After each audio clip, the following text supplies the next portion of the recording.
Alam mo ba kung bakit kahit anong kayod natin, parang laging kulang ang sahod? Sa video na ito, hihimayin natin ang 10 sikreto mula sa sikat na librong Rich Dad, Poor Dad na isinulat ni Robert Kiyosaki na babago sa pananaw mo sa pera. Mula sa maling akala tungkol sa assets hanggang sa mga diskarte sa tax na legal mong magagamit sa Pinas. Panoorin hanggang dulo dahil tatalakayin natin ang isang golden lesson na hindi alam ng 99% ng mga Pinoy, ang aral na siyang magsisilbing susi para tuluyan ka nang makaalis sa rat race. Dahil baka ito na ang kailangan mo para maging financial free ngayong taong 2026. Disclaimer, ang lahat ng impormasyon na ibinahagi dito ay para sa education at inspirasyon lamang. Ito ay hindi financial advice. Bago natin simulan, paki-like naman ang video nating ito dahil malaking tulong na po yan sa mga content creator na kagaya namin. Maraming salamat po. Aral number 1. Assets versus liabilities. Ang sekreto kung bakit hindi ka umaasenso kahit may trabaho ka. Ano nga ba ang pinagkaiba ng mayaman sa naghihirap? Akala ng marami nasa laki lang yan ng sahod o swerte sa buhay. Pero ang totoo, nasa paraan yan kung paano mo tinitingnan ang bawat pisong hawak mo. Sa libro ni Robert Kiyosaki na Rich Dad, Poor Dad, may isang simple pero napaka-powerful na rule. Kailangan mong malaman ang pagkakaiba ng asset at liability at dapat focus ka sa pagbili ng assets. Pero aminin natin, sa konteksto nating mga Pilipino, madalas tayong nalilito rito. Akala natin kapag may bago tayong gamit o naipundar, asensado na tayo, pero ang totoo, baka lalo lang tayong nalulubog sa utang. Unahin muna natin ang pinaka-basic na definition para hindi tayo maligaw. Ang asset ay ang mga bagay na nagpapasok ng pera sa bulsa mo. Period. Ang liability naman ay ang mga bagay na humuhugot ng pera palabas ng bulsa mo. Napakasimple, di ba? Pero bakit marami pa ring Pinoy ang nagkakamali? Dahil sa atin, ang definition ng success ay madalas nakabase sa porma at status symbol. Pag-usapan natin ang pinakamalaking debate, ang bahay. Sabi ng Poor Dad, ang bahay ang pinakamalaking investment at asset mo. Pero sabi ng Rich Dad, ang bahay ay isang liability. Bakit? Isipin mo ito ka-daily. Kung kumuha ka ng housing loan sa Pag-ibig o sa bangko para sa isang bahay na titirhan mo lang, ang nangyayari ay buwan-buwan kang naglalabas ng pera para sa mortgage, property tax, maintenance, kuryente at tubig. Wala namang perang bumabalik sa iyo mula sa bahay na yan. Sa madaling salita, isa siyang liability. Nagiging asset lang ang bahay kung pinaparentahan mo ito at ang renta na nakukuha mo ay mas malaki kaysa sa lahat ng gastos mo buwan-buwan. Kung ang kinikita ng paupahan mo ay 100,000 pesos at ang iyong gastos mo lang ay 80,000 pesos, may extra 20,000 pesos ka na pumasok sa bulsa mo. Yan ang tunay na asset. Ganoon din sa sasakyan. Uso sa ating mga Pinoy ang kumuha ng brand new na kotse kapag na-promote sa trabaho. Feeling natin, reward natin ito sa sarili natin. Pero ang totoo, sa moment na ilabas mo ang kotseng yan sa kasa, bumababa na agad ang value niyan. Dagdag mo pa ang mahal na gas, insurance, at maintenance. Kung gagamitin mo lang ito para pumasok sa opisina, liability yan. Pero kung gagamitin mo yan para sa Grab, Lalamove, or pang-deliver sa business mo, at mas malaki ang kita nito kaysa sa amortization mo, dun mo lang siya matatawag na asset. Isa pang patibong para sa ating mga Pinoy ay ang tinatawag na gadget upgrade culture. Dahil madali na lang kumuha ngayon via home credit or installment sa credit card, marami sa atin ang kumukuha ng latest iPhone kahit hindi naman kailangan. Isipin mo, babayaran mo yan ng 2 years na may interest, pero pagkatapos ng 6 months, may bago na namang model. Kung ang cellphone mo ay ginagamit mo lang para mag-scroll sa TikTok or mag-Facebook, liability yan. Pero kung isa kang video editor, social media manager, o ginagamit mo ang phone mo para magbenta sa TikTok shop at kumikita ka rito, doon siya nagiging investment or asset. Ang problema sa atin, inuuna natin ang luxury bago ang assets. Kapag tumaas ang sahod, itataas din ang lifestyle. Ito ang tinatawag na lifestyle inflation. Mas mahal na kape, mas madalas na dine out, at mas maraming Shopee checkout. Ang ending, kahit lumaki ang income, zero balance pa rin sa dulo ng buwan. Ang mindset ng mayayaman, bumibili muna sila ng assets na siyang magbabayad para sa kanilang luxuries. Halimbawa, sa halip na bumili agad ng bagong motor, ang ipon nila ay ilalagay muna sa isang maliit na negosyo o stocks. Kapag kumita na yung negosyo ng extra 5,000 pesos bawat buwan, yung 5,000 pesos na yon ang gagamitin nila pambayad sa installment ng motor. Sa paraang ito, ang asset ang nagbayad para sa luxury, hindi ang pagod at oras mo sa trabaho. Ngayon, paano mo ito gagawing practical sa buhay mo bilang isang ordinaryong Pilipino? Ang unang step ay ang paggawa ng financial audit. Kumuha ka ng papel at ballpen o gamitin mo ang notes sa phone mo. Ilista mo lahat ng binabayaran mo buwan-buwan. Internet, rent, kuryente, subscription sa Netflix, hulog sa motor, at pati na yung mga utang sa credit card. Pagkatapos, tignan mo kung alin sa mga yan ang nagbibigay sa iyo ng pera.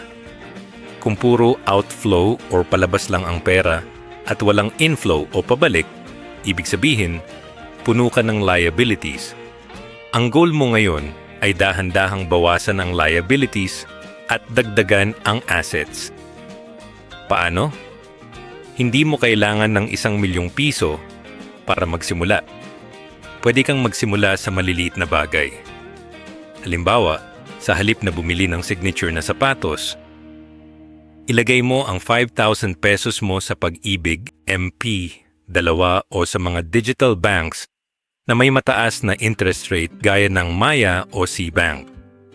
Sa maliit na paraan, yung pera mo ay nagsisimula ng magtrabaho para sa iyo. Kahit 10 pesos o 20 pesos lang ang kikitain niyan sa simula, ang mahalaga ay nasimulan mo ang habit ng pagbuo ng asset column. Isa pang mindset shift na kailangan nating gawin ay ang pagtingin sa ating sarili bilang pinakamahalagang asset. Bago ka bumili ng kung ano-ano, mamuhunan ka muna sa kaalaman. Ang pag-enroll sa isang online course o pagbili ng libro tungkol sa pag-i-invest ay isang asset dahil ang kaalamang makukuha mo ay magagamit mo para kumita ng mas malaking pera habang buhay. Sabi nga ni Benjamin Franklin, ang investment sa knowledge ang nagbibigay ng pinakamataas na interest. Kaya ka daily, bago ka mag-decide na bumili ng susunod na gamit na nasa cart mo, tanungin mo muna ang sarili mo. Papaptoma pa ito ng pera sa bulsa ko or kukuha lang ito ng pera? Kung kukuha lang ito ng pera, pag-isipan mong mabuti kung kailangan mo ba talaga ito o baka naman gusto mo lang magpakitang gilas sa ibang tao. Tandaan mo, ang tunay na mayaman ay hindi yung maraming gamit, kundi yung maraming source ng income na pumapasok kahit natutulog sila. Bilang pagtatapos sa unang aral na ito, gusto kong hamunin ka. Ngayong araw, maghanap ka ng isang liability sa buhay mo na pwede mong i-convert sa asset o kaya ay tuluyan ng alisin para makatipid. Siguro ay yung subscription na hindi mo naman ginagamit o yung luho na pwede namang ipagpaliban muna. Ang perang matitipid mo rito ang simula ng iyong asset column. Huwag kang magmadali.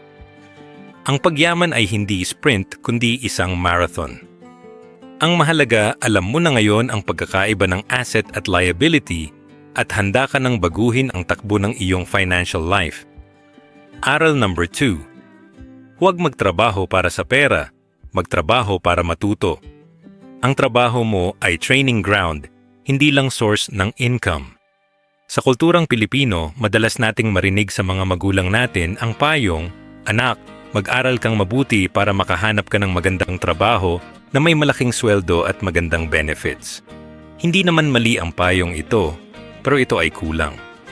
Sa mundo ng Rich Dad, Poor Dad, ang mindset na work for money ay ang bitag na nagpapanatili sa marami sa atin sa loob ng rat race. Ibig sabihin, nagtatrabaho ka para pambayad ng bills, tapos kapag naubos ang pera, magtatrabaho ka ulit. Paulit-ulit na cycle na walang katapusan. ang sikreto ng mga tunay na asensado? Hindi sila nagtatrabaho para sa sweldo lang, nagtatrabaho sila para sa skills na makukuha nila. Isipin mo ito, ka-daily. Karamihan sa atin kapag naghahanap ng trabaho, ang unang tinitignan ay, magkano ang basic salary? May allowance ba? May HMO ba? Pero bihira ang nagtatanong ng, anong matututunan ko rito na magagamit ko para makabuo ng sarili kong negosyo balang araw? Sabi ni Robert Kiyosaki, work to learn, don't work to earn. Sa madaling salita, tignan mo ang trabaho mo ngayon bilang isang school na binabayaran ka habang nag-aaral. Maraming Pinoy ang stuck sa isang dead-end job sa loob ng 5 years or 10 years dahil lang sa stability. Takot silang lumipat dahil baka hindi sila agad makahanap ng kapalit o baka mas maliit ang offer sa simula. Pero ang hindi nila nakikita, habang tumatagal sila sa isang posisyon na wala na silang bagong natututunan, lalong bumababa ang kanilang value sa market. Ang tunay na stability ay wala sa kumpanyang pinapasukan mo, kundi nasa kakayahan mong gumawa ng pera gamit ang mga skills mo. Ano-ano ba ang mga skills na dapat mong tutukan? Ang pinaka-importante sa lahat ay sales at marketing. Maraming Pinoy ang nahihiyang magbenta. Pakiramdam nila, kapag sales ang trabaho, mababa ang tingin sa kanila. Pero ang totoo, ang pagbebenta ay ang basic skill ng bawat milyonaryo. Kung alam mo kung paano mag-present ng idea, kung paano makipag-negotiate, at kung paano kumuha ng atensyon ng tao, hindi ka magugutom kahit kailan. Kung ang trabaho mo ngayon ay nasa customer service or sales, huwag kang mainis sa mga makulit na customer. Isipin mo na tinitrain ka niyan kung paano humawak ng iba't ibang klase ng tao, isang skill na kailangan mo kapag ikaw na ang may-ari ng negosyo. Isa pang mahalagang skill ay ang management. Hindi lang management ng tao, kundi management ng system at management ng cash flow. Kung ikaw ay isang rank and file employee ngayon, obserbahan mo kung paano pinapatakbo ang kumpanya nyo. Paano sila kumukuha ng inventory? Paano nila hinahandle ang complaints? Saan sila nagkukulang na pwede mong i-improve? Sa halip na magreklamo sa mga mali ng boss mo, gamitin mo yung observation mo para malaman kung ano ang hindi mo dapat gawin kapag ikaw na ang boss. Ang trabaho mo ngayon ay ang iyong free internship para sa iyong dream business. Huwag kang matakot na maging jack of all trades. Sa eskwelahan, tinuturuan tayo na mag-specialize. Maging specialist sa accounting, sa engineering, o sa nursing. Pero sa mundo ng pagnenegosyo, mas lamang ang taong marunong ng kaunti tungkol sa maraming bagay. Kailangan mong matutunan ang basics ng bookkeeping, ang basics ng digital marketing, at ang basics ng leadership. Kung accountant ka ngayon, subukan mong tumulong sa marketing department. Kung graphic designer ka, pag-aralan mo kung paano magbenta ng gawa mo. Ang pagsasama-sama ng iba't ibang skills o ang tinatawag na skill stacking ang magpapataas ng value mo. Paano mo ito gagawin sa practical na paraan?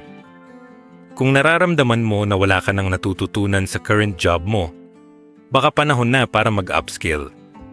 Sa halip na mag-overtime para sa extra 500 pesos na mapupunta lang din sa Grab Food, gamitin mo ang oras na yan para mag-aral ng high-value skill gaya ng AI prompting, data analytics, o copywriting. Ito yung mga skills na pwede mong i-freelance sa gabi o gamitin para sa sarili mong side hustle. Huwag mo ring maliitin ang power ng networking. Sabi nga nila, your network is your net worth. Sa trabaho, huwag ka lang basta makihalubilo sa mga kasama mong puro reklamo ang bukang bibig. Maghanap ka ng mga taong mas magaling sa iyo, yung mga taong may investor mindset. Makipagkape ka sa kanila, itanong mo kung paano nila hinahawakan ang pera nila at kung anong mga libro ang binabasa nila. Ang mga information at connection na makukuha mo sa kanila ay mas mahalaga pa sa bonus na matatanggap mo sa Pasko. May tinatawag din tayong the rule of 1 hour. Maglaan ka ng 1 hour bawat araw para matuto ng bagong bagay na labas sa comfort zone mo. Kung nasa construction ka, pag-aralan mo ang real estate law. Kung nasa retail ka, pag-aralan mo ang e-commerce logistics. Ang layunin mo ay maging isang problem solver. Sa mundo ng pera, ang pinakamalaking bayad ay napupunta sa mga taong nakakalutas ng pinakamalalaking problema. At hindi mo malulutas ang mga problema kung ang alam mo lang ay ang itinuro sa iyo noong college. Isa pang mahalagang punto ay ang pagtanggap sa temporary pay cut para sa long-term gain. May mga pagkakataon na may darating na opportunity na mas maliit ang sweldo pero ang matututunan mo naman ay gold mine. Halimbawa, mas pipiliin mo ba ang trabahong office staff na may sweldong 25,000 pesos pero wala kang growth? Or ang pagiging assistant ng isang successful na entrepreneur na may sweldong 15,000 pesos lang pero makikita mo firsthand kung paano siya nagpapatakbo ng negosyo? Kung ang goal mo ay yumaman, dapat mong piliin ang pangalawa. Ang 10,000 pesos na nawala sa iyo ay ang tuition fee mo para sa mga sikretong hindi mo matututunan sa kahit anong universidad. Kaya ka-daily, ang hamon ko sa iyo sa aral na ito, tignan mo ang payslip mo. Pagkatapos, tignan mo ang sarili mo sa salamin. Tanungin mo, bukod sa perang ito, ano pa ang nakuha ko sa trabaho ko ngayong buwan? Kung ang sagot mo ay pagod lang, kailangan mo nang baguhin ang strategy mo. Gamitin mo ang kumpanya mo para maging mas matalino, mas magaling, at mas handa para sa sarili mong business. Tandaan mo, ang sweldo ay pansamantala lang, pero ang skills at knowledge na makukuha mo ay dala-dala mo habang buhay at walang sino mang makakapagnakaw niyan sa iyo. Hindi masamang maging empleyado, pero masama ang manatiling empleyado dahil lang sa takot at dahil nakadepende ka lang sa isang source ng income. Maging student of wealth ka sa loob ng iyong opisina. Kapag nakuha mo na lahat ng kailangang kaalaman, doon ka na magkakaroon ng lakas ng loob na lumipad at bumuo ng sarili mong imperyo. Aral number 3. Pag-unawa sa tax at power of corporations. Paano lalaban sa sistema para hindi maubos ang kita mo? Alam mo ba, ka-daily, na ang pinakamalaking gastos ng isang ordinaryong Pilipino ay hindi pagkain, hindi renta, at hindi rin luho? Ang pinakamalaking gastos mo ay tax. Mula sa income tax na kinakaltas sa payslip mo tuwing kinsenas at katapusan, hanggang sa 12% value-added tax o VAT sa bawat binibili mo sa grocery o fast food. Halos 30 to 40% ng buhay mo ay napupunta sa gobyerno.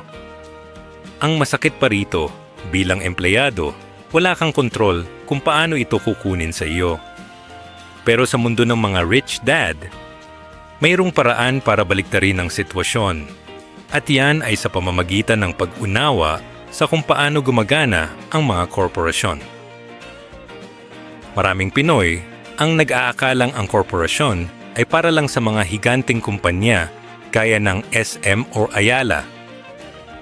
Pero ang totoo, ang corporation ay isa lang legal document or isang folder na may mga papel sa loob na gumagawa ng isang legal na entity. Bakit ito ginagawa ng mayayaman? Dahil sa batas ng tax, may malaking pagkakaiba ang tao sa kumpanya. Bilang isang empleyado, ang formula ng buhay mo ay earn, tax, tapos spend. Ibig sabihin, bago mo pa mahawakan ang sweldo mo, kinuha na ng gobyerno ang share nila via withholding tax. Yung matitira, yun lang ang pwede mong gastusin para sa pamilya mo at sa mga bills mo. Pero ang mga business owners at korporasyon, ang formula nila ay earn, spend, tapos tax. Ibig sabihin, kikitain nila ang pera, gagastusin nila ito para sa mga kailangan ng negosyo, at kung ano na lang ang net profit o yung natira, dun lang sila papatawa ng tax. Napakalaking difference niyan, di ba? Sa ating mga Pilipino, pwede nating gamitin ang konseptong ito kahit hindi tayo bilyonaryo. Kung ikaw ay isang freelancer, Grab driver, or may maliit na online business, maaari kang mag-register sa BIR bilang isang professional or sole proprietor. Dito mo na pwedeng gamitin ang tinatawag na business expenses. Halimbawa, ang internet connection mo na ginagamit mo sa pagtatrabaho, ang kuryente sa home office mo, ang gasolina ng sasakyan na pang-deliver, o ang bagong laptop na kailangan mo sa business, lahat yan ay pwedeng ibawas sa total na kinita mo bago ka magbayad ng tax. Sa madaling salita, ang mga bagay na dating liability sa personal na buhay mo ay nagiging deductible expense sa mata ng negosyo. Isa pang power ng korporasyon ay ang tinatawag na asset protection.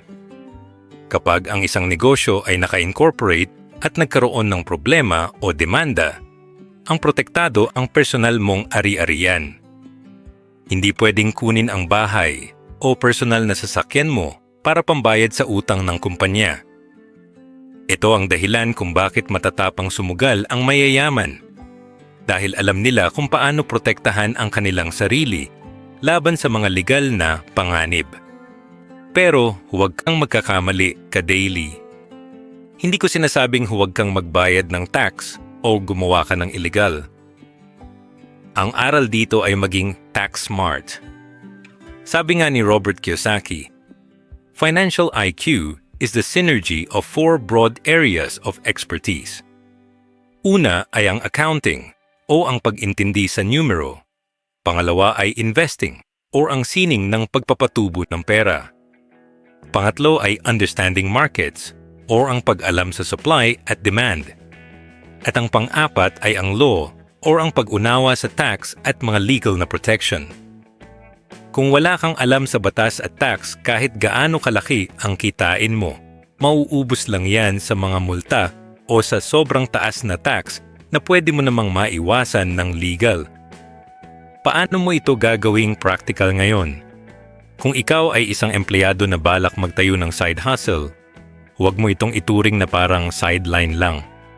Isipin mo ito bilang isang nagsisimulang korporasyon. Mag-aral tungkol sa 8% flat tax rate para sa mga small business owners sa Pilipinas.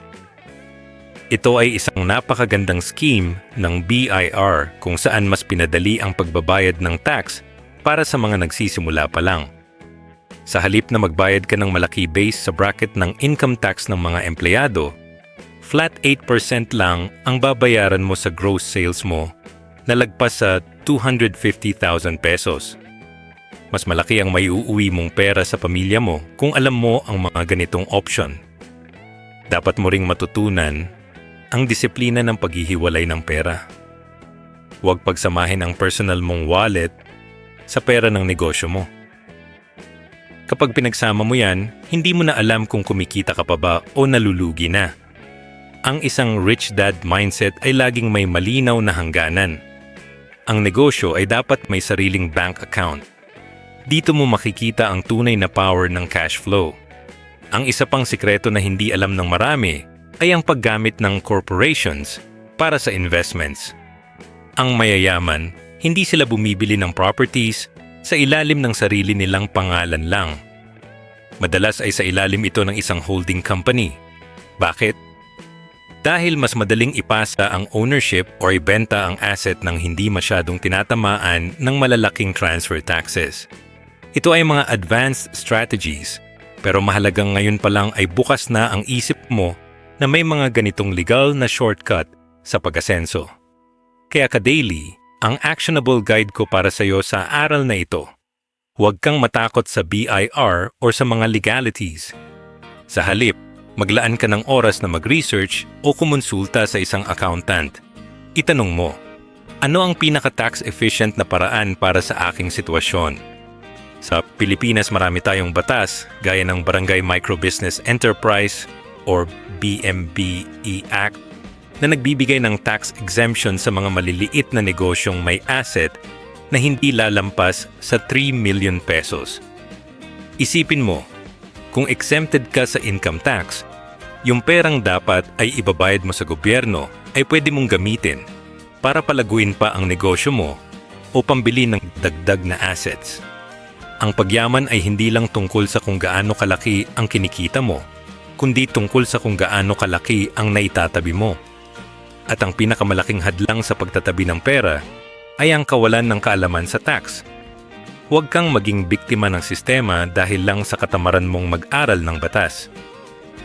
Gamitin mo ang power of corporations para maging legal na kalasag mo sa pagbuo ng yaman. Tandaan mo, ang ignorante sa tax ay laging lugi, pero ang edukado sa tax ay laging may lamang. Maging matalino sa bawat pisong dumadaan sa kamay mo.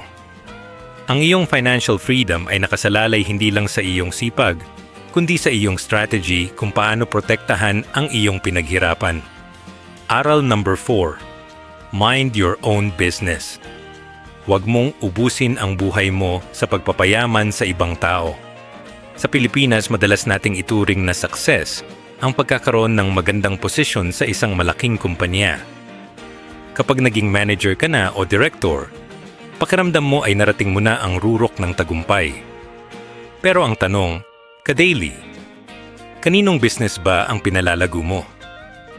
Sabi ni Robert Kiyosaki, may malaking pagkakaiba ang iyong profession sa iyong business. Ang profession mo ay ang pagiging accountant, nurse, engineer, or call center agent. Pero ang business mo ay dapat umiikot sa iyong asset column. Ang mga bagay na nagpapatakbo ng pera para sa iyo kahit wala ka sa opisina. Karamihan sa ating mga Pinoy, masyadong focus sa ating profession. Nagpapakahirap tayong mag-overtime, makuha ang Employee of the Month at umakyat sa corporate ladder. Pero sa dulo ng araw, ang nakikinabang sa lahat ng pagod mo ay ang may-ari ng kumpanya. Sila ang yumayaman habang ikaw ay umaasa lang sa susunod na sweldo. Ang aral dito ay simple, huwag mong kalimutang asikasuhin ang sarili mong negosyo habang ginagawa mo ang trabaho mo para sa iba. Ang ibig sabihin ng mind your own business ay ang pagbuo at pagpapanatili ng malakas na asset column. Sa madaling salita, habang ikaw ay empleyado, dapat ay bumibili ka ng mga tunay na assets. Huwag mong hayaang ang profession mo ang maging buong pagkatao mo. Kung ikaw ay isang teacher sa umaga, baka sa gabi ay isa kang real estate investor o owner ng isang maliit na e-commerce store. Ang goal mo ay dapat mapalaki ang iyong assets hanggang sa dumating ang araw na ang kinikita nito ay sapat na para palitan ang kinikita mo sa iyong day job. Maraming tao ang natatakot magsimula ng sariling business dahil akala nila ay kailangan agad nilang mag-resign. Hindi yan ang turo ng Rich Dad. Ang payo niya ay, keep your daytime job but start buying real assets. Sa kontekstong Pinoy, gamitin mo ang sweldo mo bilang seed money o puhunan. Huwag mong gastusin ang bonus mo sa bagong gadgets o pang-outing sa Boracay. Gamitin mo yan para makabili ng stocks, mag-invest sa mutual funds o simulan ang maliit na tindahan na pwedeng bantayan ng kapatid o asawa mo. Bakit ba mahalaga ito? Dahil sa panahon ngayon, wala nang tinatawag na job security. Pwedeng bukas o sa susunod na buwan ay mag-retrench ang kumpanya mo o biglang magsara dahil sa krisis. Kung ang profession mo lang ang inaasahan mo, bagsak ka. Pero kung habang employed ka ay minded mo ang sarili mong business, meron kang fallback. Ang assets mo ang magsisilbing protection mo sa anumang bagyong darating sa ekonomiya. Isang practical na paraan para simulan ito ay ang pag-iwas sa tinatawag na financial clutter. Maraming Pinoy ang mahilig bumili ng mga bagay na akala nila ay asset, pero liability naman pala. Halimbawa, ang pagbili ng alahas na sanglaabol. Bagamat may value ito, hindi ito nagbibigay ng monthly cash flow. Mas mainam na i-focus ang pera sa mga assets na nagbibigay ng passive income. Halimbawa, sa halip na dagdagan ang collection mo ng sapatos, subukan mong mag-invest sa isang maliit na franchising business o kaya ay mag-aral kung paano mag-trade sa stock market ng tama. Kailangan mo ring matutunan ang disiplina ng delayed gratification. Ang mga taong mind their own business ay marunong magtiis. Sa halip na ipakita sa social media na rich sila sa pamamagitan ng mamahaling gamit, mas pinipili nilang maging wealthy ng tahimik. Ang tunay na business owner ay masaya na makitang lumalago ang portfolio niya kaysa makitang marami siyang likes sa picture ng bago niyang kotse na binabayaran pa ng utang. Paano mo ito gagawin bukas? Simulan mo sa paglalaan ng oras. Kung gumagastos ka ng 40 hours a week para payamanin ninong boss mo, maglaan ka naman kahit 5 to 10 hours a week para pag-isipan at trabahuhin ang sarili mong assets. Magbasa tungkol sa pagnenegosyo, mag-research tungkol sa market trends sa Pilipinas, at mag-isip ng mga serbisyo o produkto na pwedeng makatulong sa ibang tao. Ang pera ay sumusunod sa value na ibinibigay mo sa mundo. Isang magandang example sa Pinas ay ang mga side hustlers. May mga empleyado na habang break time ay nagbebenta ng insurance o kaya pag-uwi sa bahay ay nagmamanage ng kanilang online shop sa Shopee o Lazada. Yan ang totoong halimbawa ng mind your own business. Hindi sila umaasa sa iisang source ng income. Ginagamit nila ang kanilang oras at talent para makabuo ng sarili nilang source ng yaman. Tandaan mo, ka-daily, ang kumpanya mo ay walang obligasyon na payamanin ka. Ang obligasyon nila ay bayaran ka sa oras na ibinigay mo. Ikaw ang may obligasyon sa sarili mo at sa pamilya mo na siguruhing magiging financial free ka. Huwag mong hayaan na pagdating ng retirement age mo, ang tanging may papakita mo lang ay isang plaque ng service award habang ang bulsa mo ay walang laman. Sa aral na ito, ang hamon ko sa iyo, huwag mo nang hintayin ang perfect timing para mag-business. Simulan mo habang may trabaho ka pa. Simulan mo habang may pumapasok pang sweldo. Gamitin mo ang security ng job mo para maging matapang sa pag-build ng iyong asset column. Kapag mas malaki na ang kinikita ng business mo kaysa sa sahod mo, doon mo na mararamdaman ang tunay na kalayaan. Maging bida ka sa sarili mong buhay, hindi lang extra sa pelikula ng ibang tao. At ang tanging paraan para magawa yan ay ang matutunang i-prioritize ang sarili mong financial growth. Focus sa asset, bawasan ang liability at hinding-hindi ka magsisisi sa huli. Aral number 5. Pay yourself first. Ang disiplina ng tunay na mayaman na babago sa financial future mo. Alam mo ba kung ano ang ginagawa ng karamihan sa atin kapag natanggap na ang sahod? Unang-una, babayaran ng Meralco, ang tubig, ang internet, at ang renta sa bahay. Pagkatapos, bibili ng grocery, kakain sa labas bilang reward sa pagod, at magbabayad ng mga utang sa credit card o sa kapitbahay. Kung may matira, yun ang itatabi bilang ipon. Ang problema, ka-daily, madalas ay walang natitira. Ang tawag dito ay paying everyone else first. Binayaran mo ang kumpanya ng kuryente, binayaran mo ang mall, binayaran mo ang restaurant, pero ang sarili mo at ang future mo hindi mo binayaran. Sabi ni Robert Kiyosaki, ang sikreto para makaalis sa kahirapan ay ang baligtarin ang prosesong ito. Pay yourself first. Ibig sabihin, bago mo pabayaran ang kahit na sinong tao o kumpanya, kumuha ka na agad ng parte ng sahod mo para ilagay sa iyong asset column. Ito yung perang hindi mo gagastusin sa luho, kundi gagamitin mo para bumili ng investments na magpapatubo ng pera mo. Maraming magsasabi, paano ko gagawin yan kulang na nga ang sweldo ko para sa mga bayarin. Dito papasok ang financial pressure. Kapag binayaran mo muna ang sarili mo, may ipit ka ngayon kung paano pagkakasyahin ang natira para sa mga bills mo. Ang pressure na ito ang magtutulak sa utak mo na maging creative. Mapipilitan kang maghanap ng extra income, magbawas ng gastos, o gumawa ng paraan para dagdagan ang kinikita mo. Kung uunahin mo namang bayaran ang lahat ng bills, wala nang pressure na mag-isip ng paraan dahil settled na ang lahat. Kahit na ang totoo ay wala ka namang naipon para sa sarili mo. Sa ating mga Pilipino, gamitin natin ang 70-20-10 rule bilang gabay. 70% ng sahod mo ay para sa expenses o mga pangangailangan. 10% ay para sa tithes o pagtulong sa iba, dahil ang pagbibigay ay bahagi ng abundance mindset.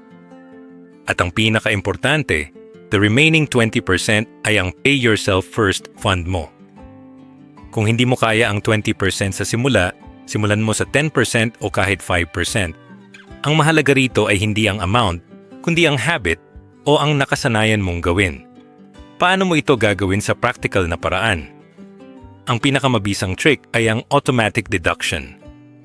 Ngayong modern na ang banking sa Pinas, pwedeng-pwede mo nang iset up sa iyong mobile app na tuwing kinsenas ay kusa nang maglilipat ng pera mula sa payroll account mo papunta sa isang separate na investment account o digital bank na may mataas na interest.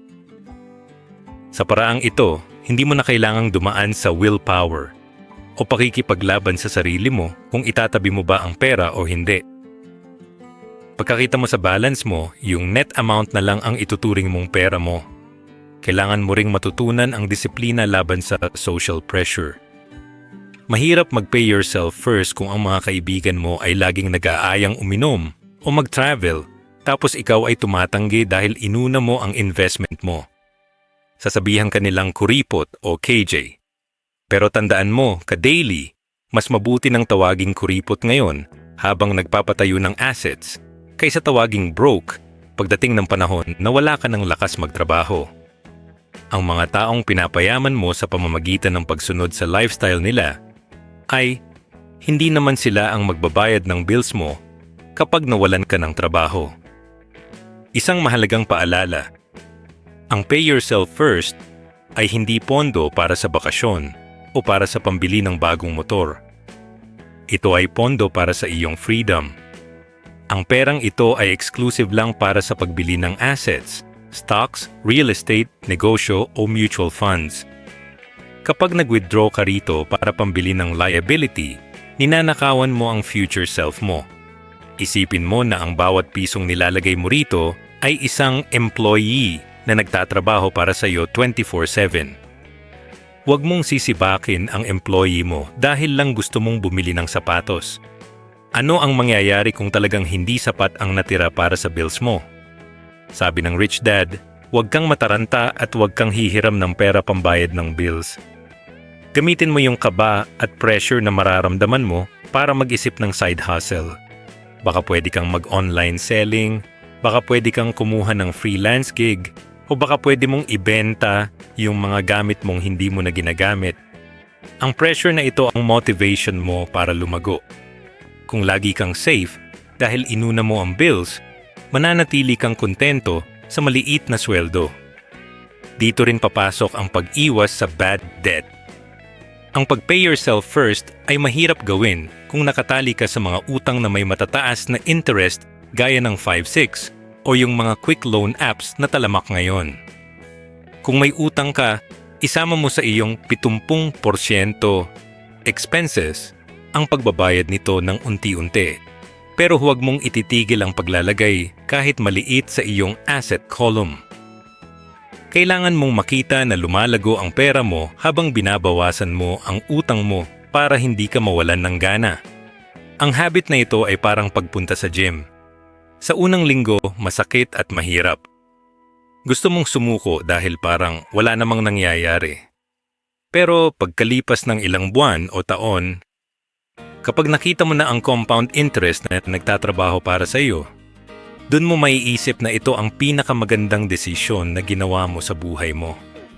Isipin mo, after 5 years, yung mga kasabayan mong nag-upgrade agad ng lifestyle ay hirap pa rin, habang ikaw ay mayroon ng matatag na pundasyon at posibleng may passive income na. Kaya ka-daily, ang actionable guide ko para sa iyo ngayon, buksan ang bank app mo o tignan ng wallet mo. Magtabi ka agad ng kahit 500 pesos ngayon din bilang Pay Yourself First Fund. Huwag mong hintayin ang susunod na sahod. Simulan mo sa kung anong meron ka ngayon. Iparamdam mo sa sarili mo na ikaw ang boss ng pera mo at hindi ang mga bayarin mo ang nagdidikta sa buhay mo. Ang pagyaman ay hindi miracle, ito ay resulta ng tamang habits. At ang Pay Yourself First ang hari ng lahat ng financial habits.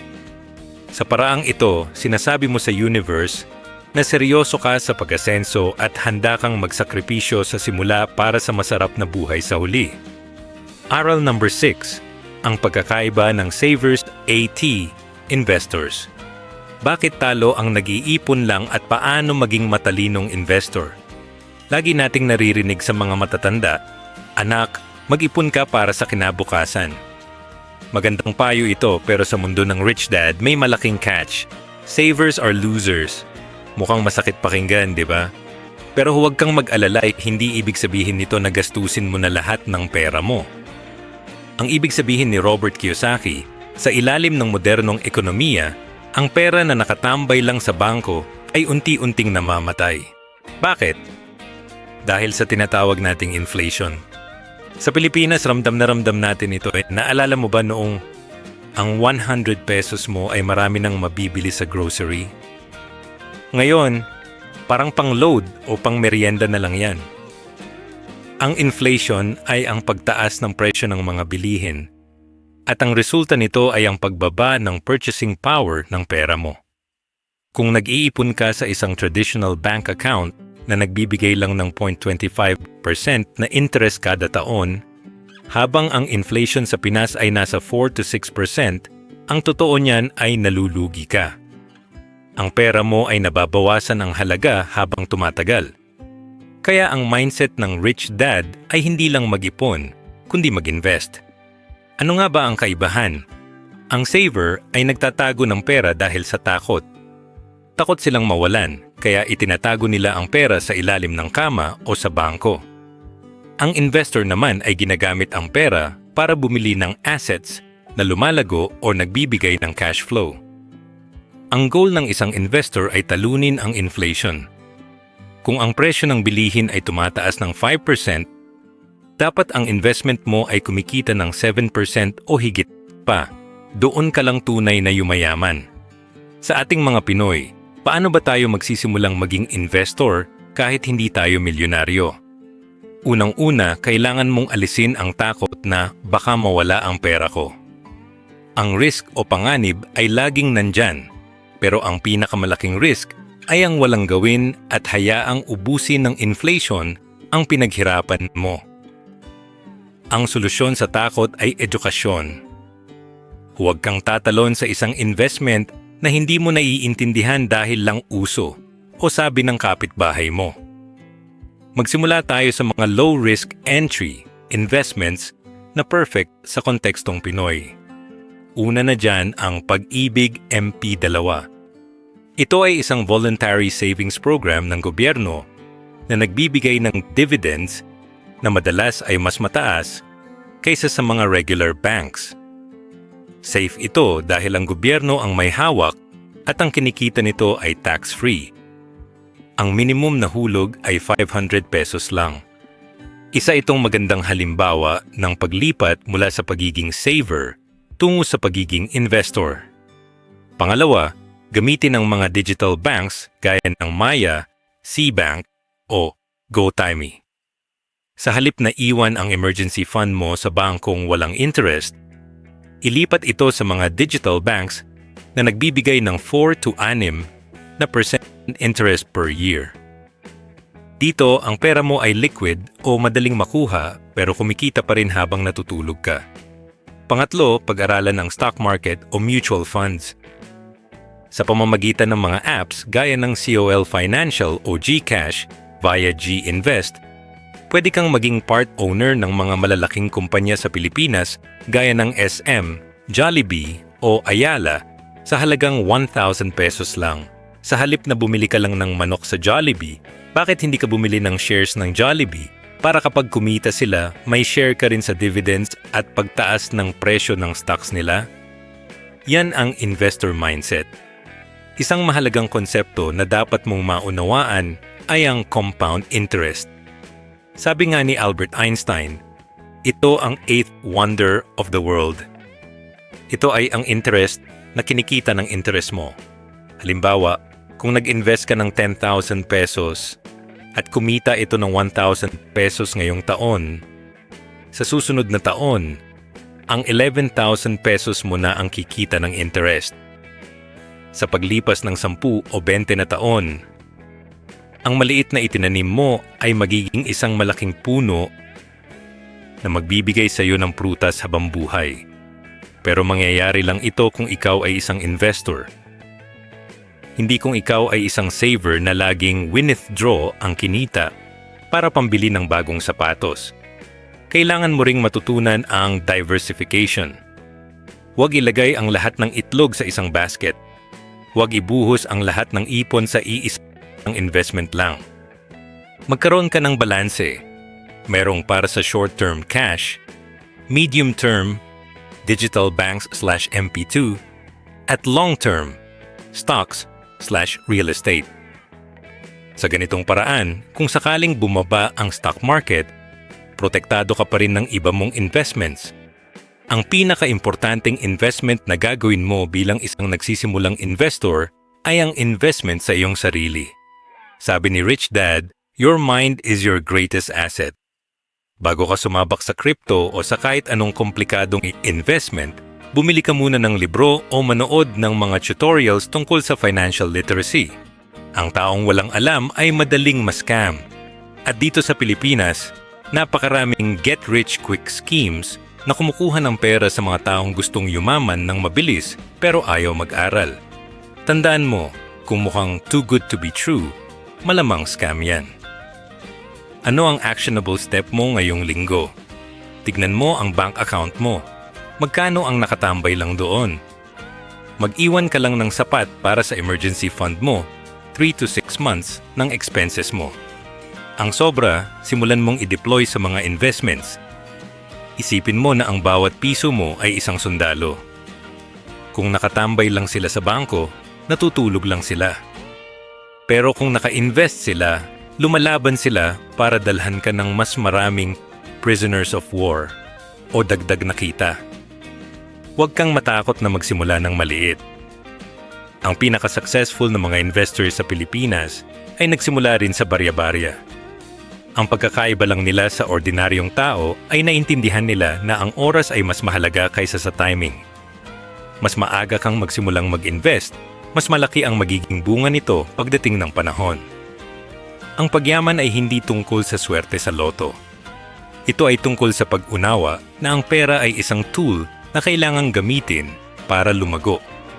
Huwag mong hayaang ang pera mo ang mag-manage sa iyo. Ikaw ang mag-manage sa pera mo. Mula ngayon, huwag ka lang basta mag-ipon. Mag-invest ka. Gawin mong priority ang pagpaparami ng iyong assets kaysa sa pagtatago ng cash na unti-unting kinakain ng inflation. Aral number 7. Overcoming fear and cynicism. Paano tatalunin ang takot at ang mga marites sa buhay mo? Sa paglalakbay tungo sa financial freedom, ang pinakamalaking kalaban mo ay hindi ang ekonomiya o ang gobyerno, kundi ang takot at duda. Sabi ni Robert Kiyosaki, ang pagkakaiba ng mayaman sa mahirap ay kung paano nila hinaharap ang takot. Lahat tayo ay natatakot na mawalan ng pera. Kahit ang mga bilyonaryo, natatakot din. Pero ang mga mahihirap, hinahayaan nilang pigilan sila ng takot, habang ang mga mayayaman, ginagamit nila ang takot para maging mas maingat at mas matalino. Sa Pilipinas, meron tayong tinatawag na crab mentality. Kapag nagsimula ka ng mag-aral tungkol sa stocks o nagbabalak kang magtayo ng maliit na negosyo, laging merong mga cynics o yung mga taong puro negatibo ang nakikita. Sila yung mga kakilala o kamag-anak mo na magsasabing, "Naku, baka ma-scam ka lang dyan." O kaya, "Huwag ka nang sumugal. Mabuway ang panahon ngayon. Mababaon ka lang sa utang." Ang tawag ni Kiyosaki sa kanila ay chicken littles. Yung mga taong laging sumisigaw na, "The sky is falling" o babagsak na ang mundo.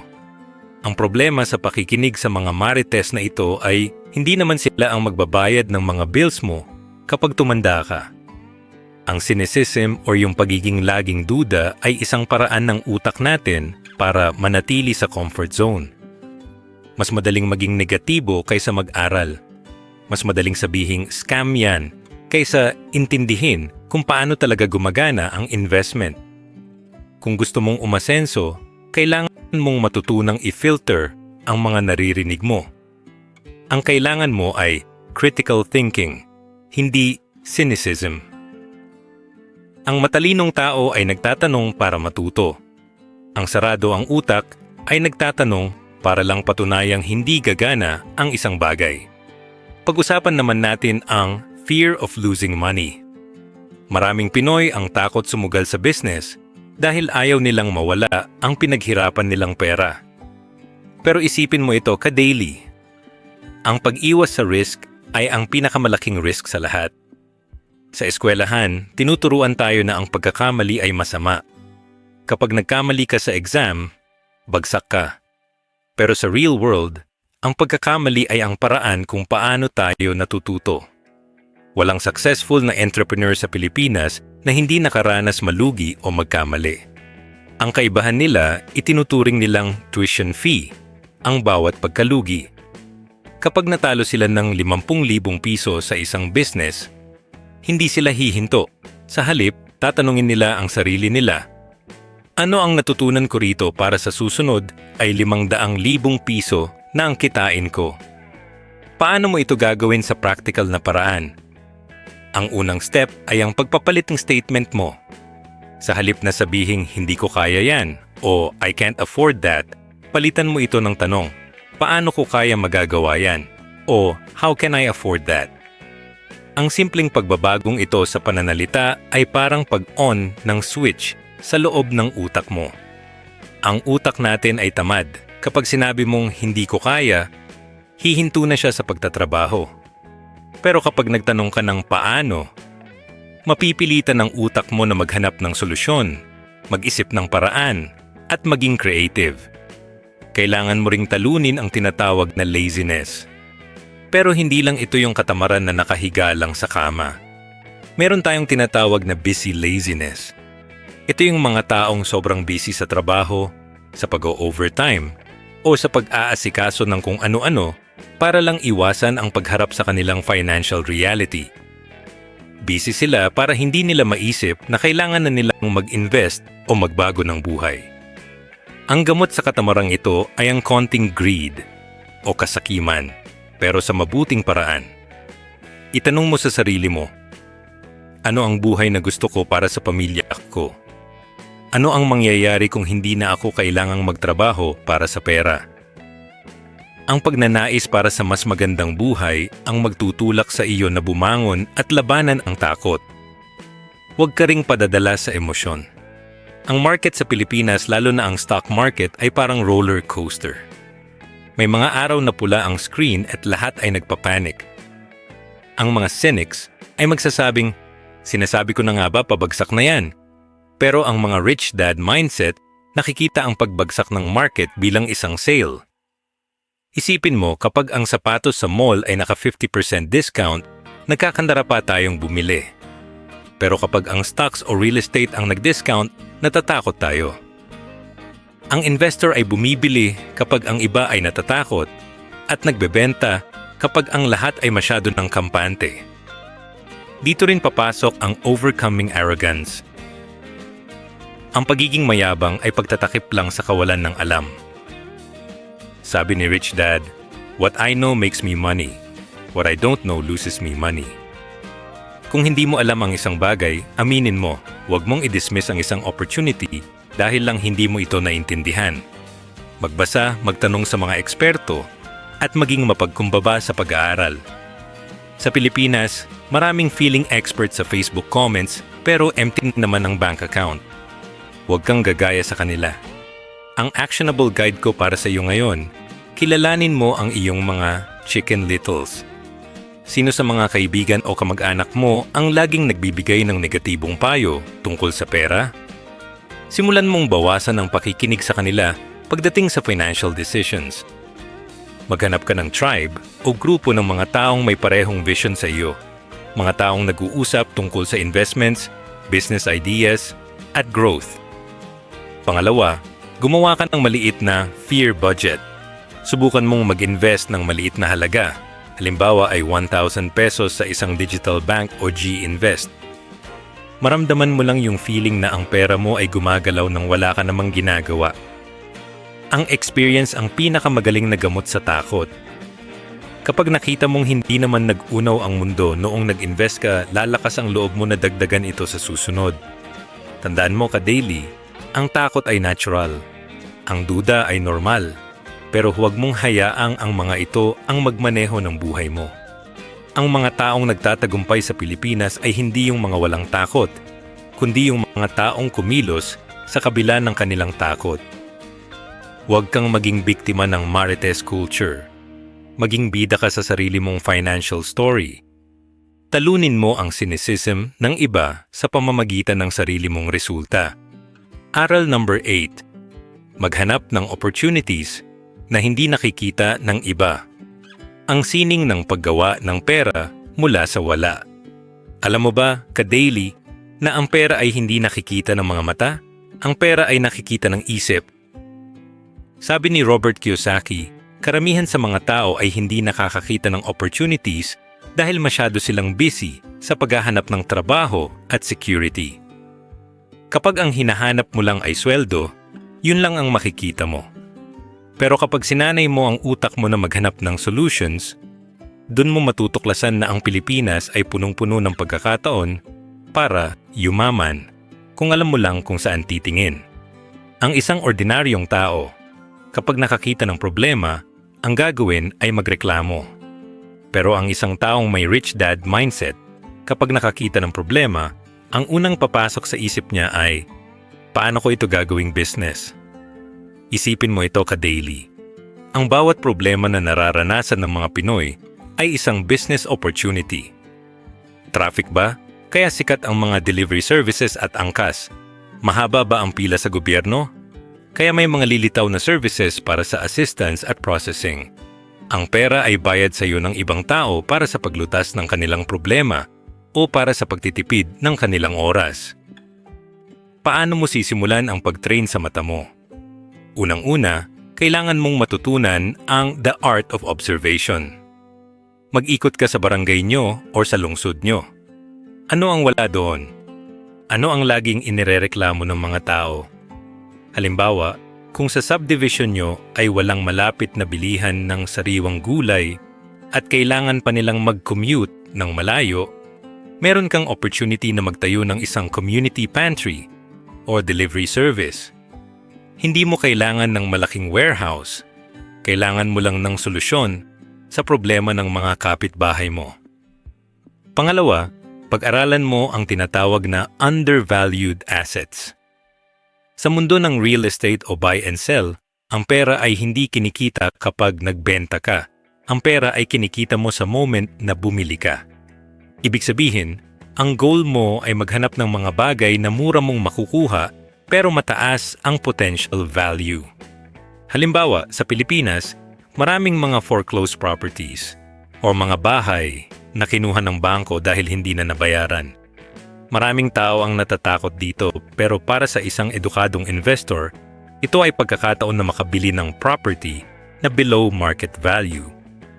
Konting ayos lang, pwede mo na itong parentahan o ibenta ng mas mahal.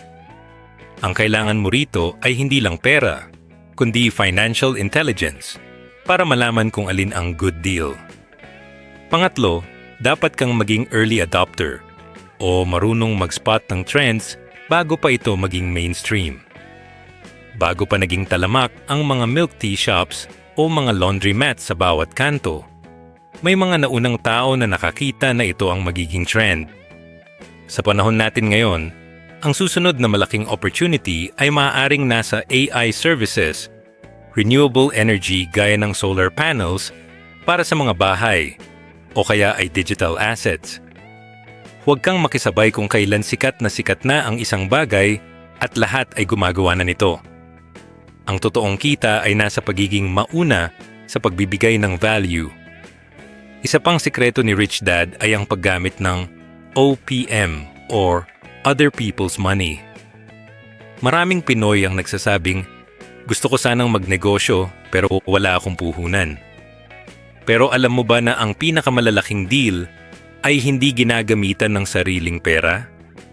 Ang kailangan mo ay isang great opportunity. Kung makakahanap ka ng isang deal, halimbawa, isang lupa na alam mong bibilhin ng isang malaking kumpanya sa susunod na taon, at wala kang pera, pwede mong i-present ang opportunity na ito sa mga investors. Sila ang magbibigay ng pera, ikaw ang gumawa ng trabaho at nakakita ng deal at maghahati kayo sa kita. Sa madaling salita, ang knowledge mo ang naging puhunan mo, hindi ang cash sa bulsa mo. Paano mo ito gagawing practical bukas?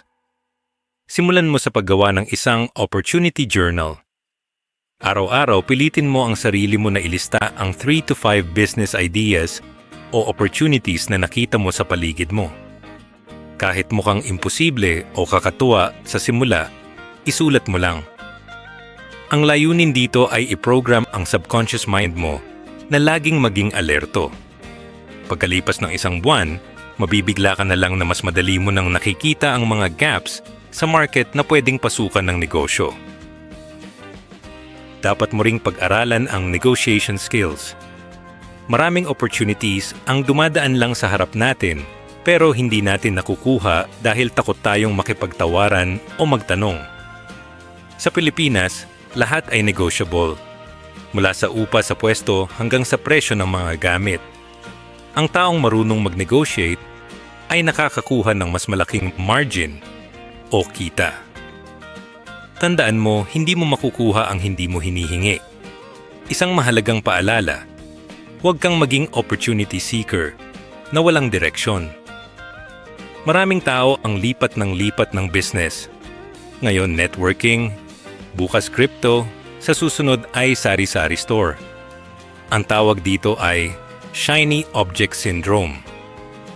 Ang tunay na marunong ay naghahanap ng opportunity na swak sa kanilang circle of competence o yung mga bagay na naiintindihan nila.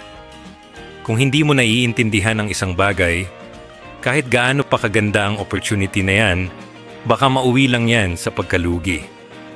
Mag-aral muna bago sumabak. Ang actionable guide ko sa iyo sa aral na ito. Ngayong linggo, mag-ikot ka sa lugar nyo ng walang cellphone na hawak. Tingnan mo ang mga tao. Ano ang mga bitbit nila? Ano ang mga reklamo nila? Pagkatapos, mag-search ka sa internet kung meron nang gumagawa ng solusyon para doon sa ibang bansa o sa ibang city sa Pinas. Baka ikaw ang pwedeng mag-introduce niyan sa lugar nyo.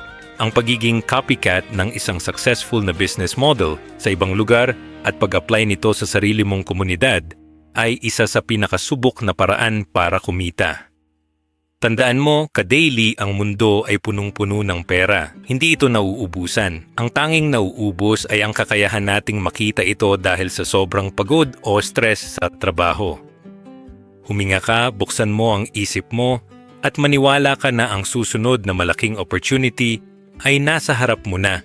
Kailangan mo lang itong kilalanin. Maging mapagmatiyag. Ang susunod na business na magpapayaman sa iyo ay hindi darating bilang isang regalo na may ribbon. Darating ito bilang isang problema na kailangang lutasin. Handa ka na bang maging problem solver ng bayan? Aral number 9. Ang kahalagahan ng financial literacy. Ang hindi itinuturo sa eskwelahan na magpapayaman sa iyo. Aminin natin, ka-daily, ang sistema ng education sa Pilipinas ay idinisenyo para makagawa ng magagaling na empleyado, hindi entrepreneurs o investors. Mula kinder hanggang college, tinuruan tayong sumunod sa utos, mag-memorize ng mga dates sa kasaysayan at kumuha ng matataas na grades para makakuha ng stable na trabaho. Pero nakapagtapos ka na ba ng pag-aaral na tinuruan kung paano mag-file ng tax? Kung paano intindihin ang interest rates, o kung paano magbasa ng financial statement? Malamang ay hindi. Sabi ni Robert Kiyosaki, ang financial intelligence ay hindi tungkol sa kung gaano kakatalino sa math, kundi sa kung gaano mo naiintindihan ang daloy ng pera. Maraming matatalinong tao sa Pilipinas ang financially illiterate. Ibig sabihin, kahit milyon ang kinikita nila bilang doktor o manager, hindi nila alam kung paano ito itatago o palalaguin. Ang ending? Mas malaki ang lifestyle kaysa sa savings at isang hospital bill o layoff lang ang layo nila sa paghihirap. Upang maging financially literate, kailangan mong matutunan ang 4 na mahahalagang skills. Ang una ay ang accounting. Huwag kang matakot, hindi mo kailangang maging CPA. Ang kailangan mo lang ay ang kakayahang magbasa ng numbers. Ang numbers ay nagkukwento. Kung titingnan mo ang income statement at balance sheet mo, makikita mo ang katotohanan. Maraming Pinoy ang feeling mayaman dahil sa post sa Instagram. Pero kapag tinignan mo ang balance sheet nila, puro utang at liabilities ang nakasulat. Ang taong literate sa pera ay marunong bumasa kung ang isang business or investment ay healthy o scam. Ang pangalawang skill ay investing. Ito ang sining ng money making money. Kailangan mong maintindihan ang pagkakaiba ng stocks, bonds, real estate, at commodities. Sa Pilipinas, marami tayong opportunities pero madalas ay nadadala lang tayo sa hype. Ang taong may financial intelligence ay hindi sumasabay sa hype. Nag-a-analyze sila. Alam nila kung kailan mura ang market at kailan ito overvalued. Ang investment ay hindi sugal kung alam mo ang ginagawa mo. Ang sugal ay ang paglalagay ng pera sa isang bagay na wala kang kaalam-alam. Ang pangatlo ay understanding markets. Ito ay ang pag-unawa sa law of supply and demand. Bakit ba biglang nagmamahal ang presyo ng sibuyas o asukal sa Pinas? Bakit biglang bumabagsak ang presyo ng kondo sa ilang lugar? Kung alam mo kung paano gumagalaw ang merkado, malalaman mo kung nasaan ang opportunity. Ang mayayaman ay nagbibigay ng kung ano ang kailangan ng tao, supply, sa panahong mataas ang pangangailangan, demand. Ang pang-apat ay ang law o batas. Gaya ng tinalakay natin sa mga nakaraang aral, kailangan mong malaman ang mga tax advantages at legal protections na available sa Pilipinas. Ang taong financially literate ay hindi nagbabayad ng tax ng higit sa dapat niyang bayaran. Ginagamit nila ang batas para protektahan ang kanilang assets mula sa mga demanda o maling pag-tax. Paano mo ito gagawing practical sa buhay mo? Huwag kang umasa sa diploma mo para sa iyong financial future. Ang diploma mo ay susi lang para makapasok sa pinto ng trabaho. Pero ang financial literacy mo ang susi para makalabas ka sa pintong yan bilang isang malayang tao. Magsimula kang magbasa ng mga financial reports. Sa susunod na makakita ka ng news tungkol sa inflation o sa Philippine Stock Exchange Index, PSEI, huwag mong i-change ang channel. Subukan mong intindihin kung paano ito makakaapekto sa presyo ng bilihin at sa sahod mo. Isa pang mahalagang lesson ay ang pag-unawa sa cash flow. Sa eskwelahan, tinuturuan tayong mag-focus sa net income o yung sweldo. Pero sa real world, cash flow is king. Pwede kang magkaroon ng malaking sweldo pero kung negative ang cash flow mo dahil mas malaki ang gastos mo, talo ka pa rin. Ang goal mo ay magkaroon ng positive cash flow, yung may natitira at nadadagdag sa assets mo buwan-buwan. Dapat mo ring matutunan ang pagkakaiba ng good debt at bad debt. Sa traditional na turo ng mga magulang natin, ang lahat ng utang ay masama. Pero ang mayayaman, ginagamit ang utang para yumaman.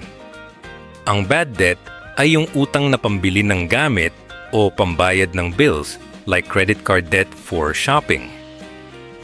Ang good debt ay yung utang na ginagamit mo para bumili ng asset na magbabayad din sa utang na yan at magbibigay pa sa iyo ng extra cash. Halimbawa, ang pag-loan para sa isang paupahan kung saan ang renta ay mas malaki sa monthly amortization mo ay isang halimbawa ng good debt. Ang actionable guide ko sa iyo ngayon, maging student of money. Huwag kang hihinto sa pag-aaral dahil lang tapos ka na sa college. Maglaan ka ng budget para sa mga seminars, online courses, o mga libro tungkol sa finance. Sa Pilipinas, marami tayong mga financial mentors na pwedeng pakinggan sa YouTube at social media, gaya ng panonood mo rito sa The Filipino Daily. Pero maging mapanuri rin. Piliin mo yung mga mentors na may legit results at hindi lang puro salita. Pangalawa, turuan mo rin ang pamilya mo, lalo na ang mga anak mo. Huwag nating hayaang lumaki ang susunod na henerasyon na ang tanging alam tungkol sa pera ay ang paggastos nito. Gawing normal na usapan sa hapagkainan ang pag-i-invest at pagnenegosyo. Ang pinakamagandang legacy na may iwan mo ay hindi pera, kundi ang financial intelligence na magagamit nila para hindi sila kailanman maghirap. Tandaan mo ka-daily, ang mundo ay mabilis magbago. ang mga itinuro sa atin 20 years ago ay baka hindi na applicable ngayon. Ang tanging paraan para manatili kang matatag sa anumang krisis sa ekonomiya ay ang pagkakaroon ng matalas na financial IQ. Huwag kang makontento sa pagiging academic smart, maging money smart. Dahil sa dulo ng araw, hindi tinitignan ng bangko ang grades mo sa report card. Ang tinitignan nila ay ang balance sheet mo.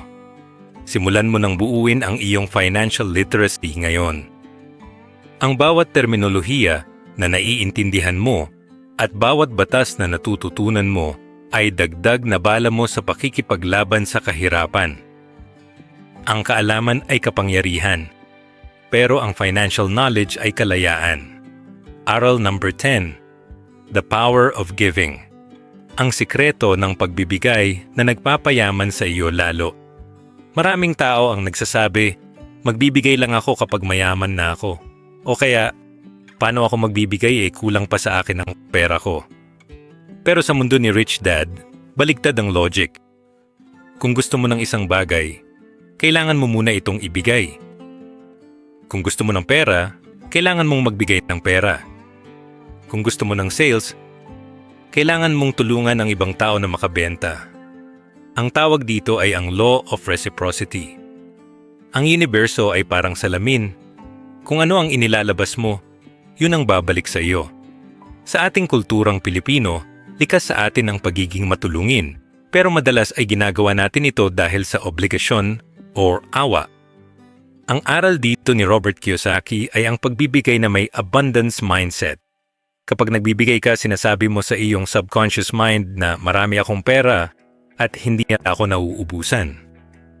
Ang mindset na ito ang nag-aalis ng takot at scarcity. Ang pakiramdam na laging kulang. Kapag wala kang takot na maubusan, mas nagiging malakas ang loob mong sumugal sa mga investments at mas nagiging malinaw ang isip mo sa paggawa ng pera. Ang mayayaman ay hindi lang nagbibigay dahil mabait sila. Nagbibigay sila dahil alam nilang ito ang paraan para dumaloy ang pera. Ang pera ay parang tubig. Kapag tumigil ang daloy, bumabaho at nagiging stagnant. Pero kapag hinayaan mo itong dumaloy palabas sa pamamagitan ng pagtulong, gumagawa ka ng space para sa mas malaking daloy pabalik sa iyo. Isipin mo ang mga pinakamayamang tao sa mundo, gaya ni Bill Gates o Warren Buffett, o kahit ang mga bilyonaryo sa Pilipinas. Sila ang may pinakamalalaking foundation.